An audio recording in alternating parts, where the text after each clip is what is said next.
वो समानता का अधिकार क्या है कि एक नाई, जो एक नाई होगा और एक ब्राह्मण होगा वो बराबर होगा, एक भूमिहार होगा एक दुसाध होगा तो बराबर होगा, एक कुम्हार होगा एक चमार होगा एक पंडित होगा तो बराबर होगा, एक राजपूत होगा एक चौधरी पासी गरीब होगा भंगी होगा वो बराबर होगा।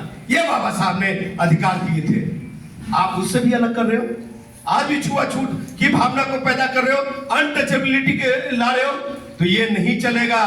हम लोग के अपने अतीत को भूलना, संविधान को भूलना, ये आप लोग के लिए खतरे की घंटी है। आज देख लीजिए देश में क्या हो रहा है, बिहार में क्या हो रहा है।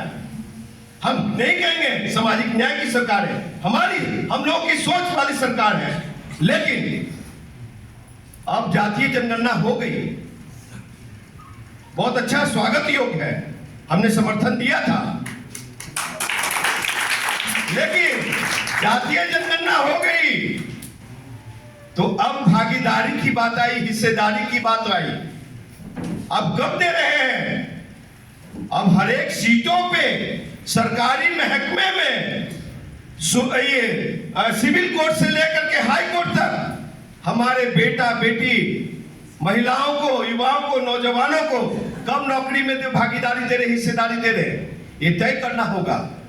केंद्र हमेशा, अगर केंद्र में औकात हो, हैसियत हो, तो बिहार के तर्ज पे जातीय जनगणना पूरे देश में करा के दिखाओ ना।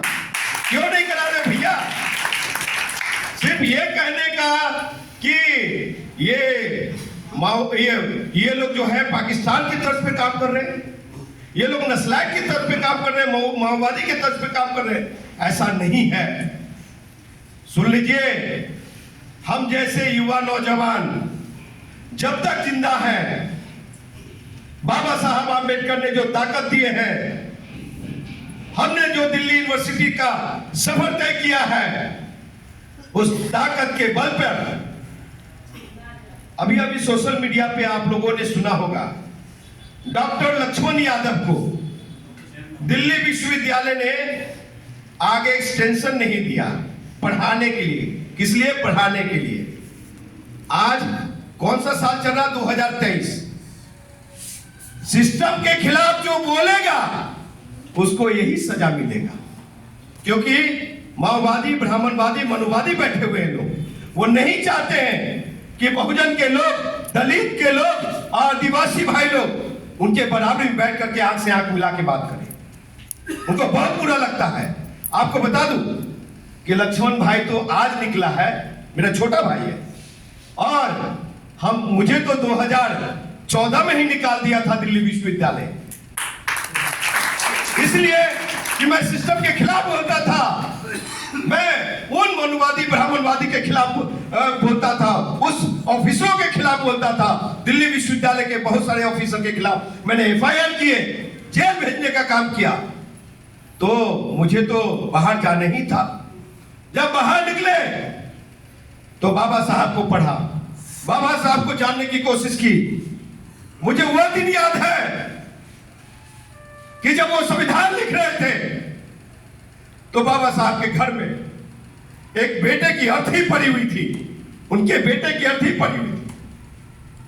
अगर आम इंसान का बेटा होता तो संविधान का किताब फेंक करके अपने बेटा को गले लगा करके शमशान घाट मुखाग्नि देता, लेकिन इन्होंने कहा कि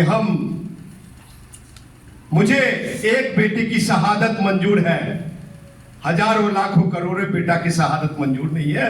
हम संविधान लिखेंगे, हम हक अधिकार देंगे, और उन्होंने हक अधिकार दिया, जिसके कारण राजकुमार पासवान आज इतना बढ़िया से बोल लेता है, मुखर होके बोल लेता है, कोट पहनता है, टाई पहनता है। मैंने समाज के लिए 2-2 गाड़ियां, सरकारी सुख सुविधाएं त्याग करके आज मैं आप लोग के बीच में हूं। इस धरती को नमन करता हूं कि मुझे वैशाली की धरती में भी भगवानपुर है, यहां भी सिवान की धरती पे भी भगवानपुर है, तो